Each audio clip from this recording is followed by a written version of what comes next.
we can't have conversations about race in North America because we don't even understand what racism is. Ooh, it's time, yes, true.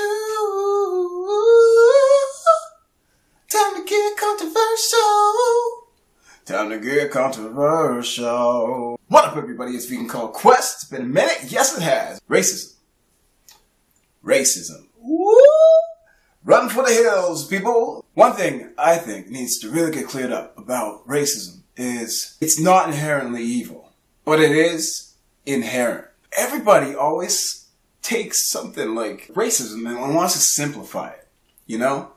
They want to make it like this object that you can just pick up and put over there, run to the other side of the room, make sure it's nothing near you, and act like you've never had anything to do with it. That type of simplification is dangerous as F. You can't run from something that you literally grew up in around. The place you live was literally built on it. You know what I'm saying? Unfortunately, the majority of us grew up in racist society. You can be like, no, I didn't.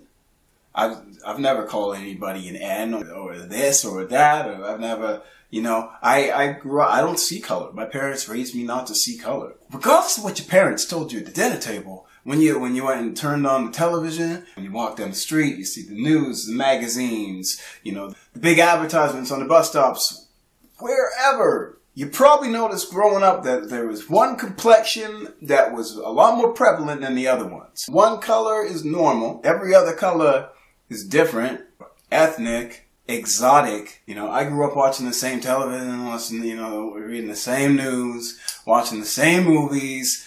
I grew up where white was normal. White was what you saw. Everybody else was different. Everybody else had some sort of oh, that's different. I need to identify that quickly. So, people identify it with, stereotypes, because the stereotypes are out there, and as long as you can catalog something, then you can try and make sense of it in your head. We don't have all that type of stuff for the regular colors, but everybody else is different, and everybody else has got their own things. They're exotic, they're this, that. If you're black, unfortunately, because of, the way society's going, you're dangerous. You're dangerous. You're criminal. You're this and that. If you reach for a stick of gum in your pocket and you get shot by a police officer. Whereas if you've got a lighter complexion, you can walk around with camouflage on and an AK in your hand and call yourself an activist and probably walk away after 2 or 3 days standoff with the police shaking their hands. That kind of stuff. So what gets me the most is we want to go and separate ourselves from that just because we don't want to deal with it. I find it funny, the times that people really get up in arms about racism are when it's just blatant ass racism.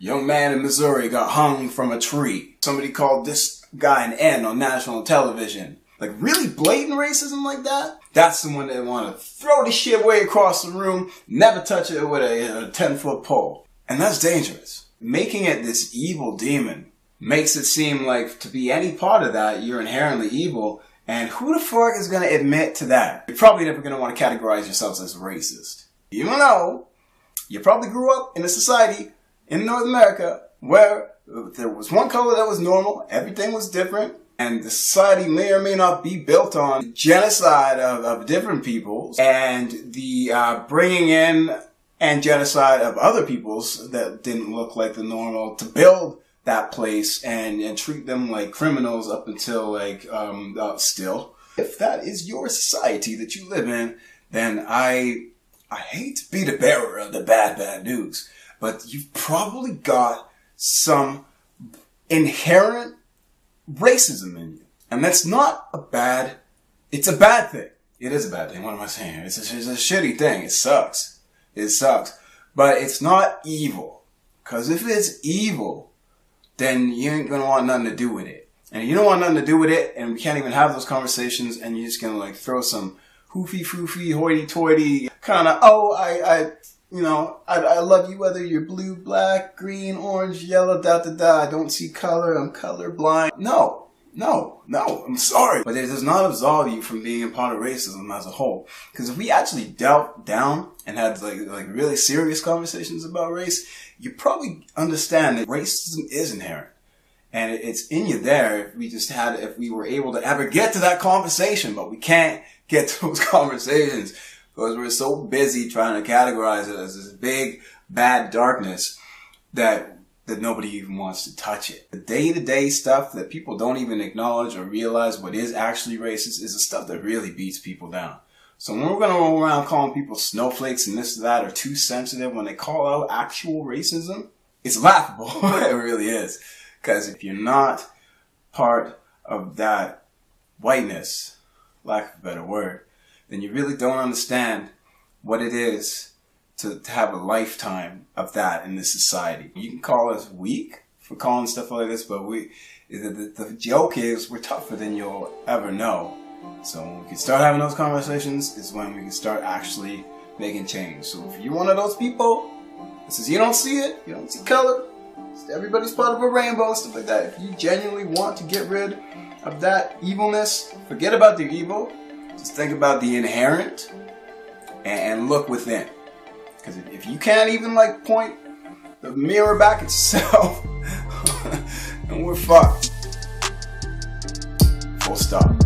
Thanks y'all, and keep unsubscribing from my YouTube channel because I'm not winning anybody over these days. Thank you. Much love. See you again. Thanks, rabbits.